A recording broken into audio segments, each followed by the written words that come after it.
My mom spent years telling me the same thing every time I was hungry, broke, or desperate.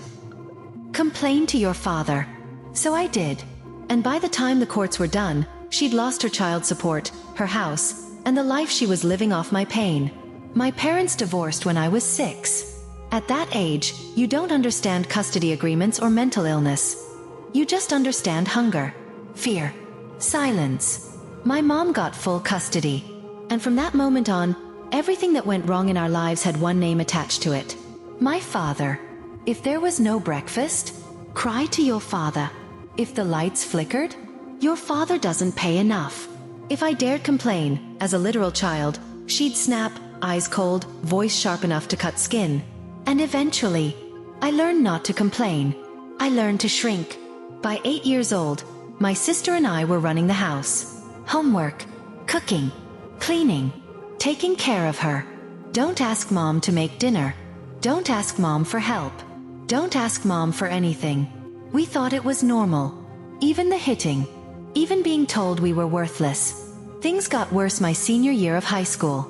My grandmother passed away and left my mom nearly $75,000. Within months it was gone.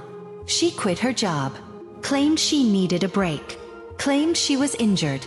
Claimed everything except responsibility.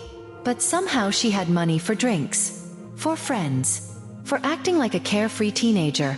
While I worked part-time, went to school full-time, and kept the household running. Utilities shut off? She shrugged. No food. You have a job. Why can't you pay? And when child support came in every month, she laughed.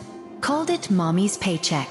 That sound, her laughing, still makes my stomach turn. I worked my way into college. Grants. FAFSA. Scholarships. No college fund. No help. But I made it. And then my W-2s mysteriously disappeared. Shredded. Thrown away. My financial aid nearly vanished because my own mother sabotaged me. When confronted, she lied. Blamed a friend. Got caught. She was furious, not because she almost ruined my education, but because she was exposed. And she did it again the next year. I filed late. Lost aid. Struggled harder.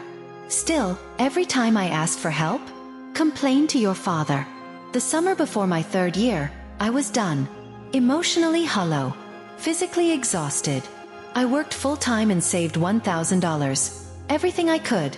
Move-in day arrived. And suddenly the university demanded $10,000 up front.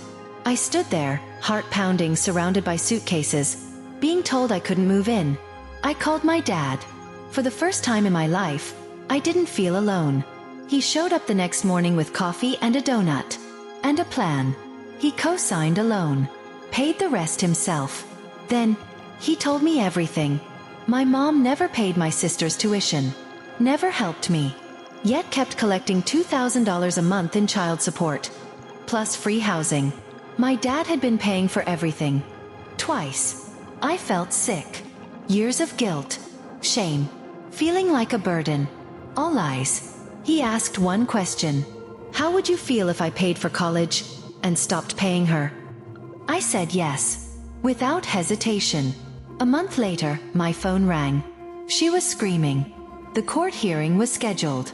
My dad had proof. And suddenly, no more child support.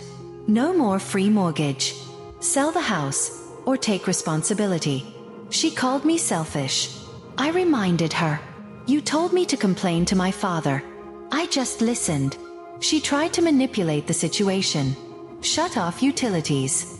Cried about Christmas. Played the victim. But it didn't work. I stayed with my dad. Warm house, full fridge, actual love. The judge ruled. My dad paid for my education directly. She lost everything she lived off. The final irony? Collision College cost less than her child support. Justice had a receipt. I didn't destroy my mother's life. I stopped letting her destroy mine. Revenge doesn't always look like yelling or cruelty. Sometimes, it looks like freedom.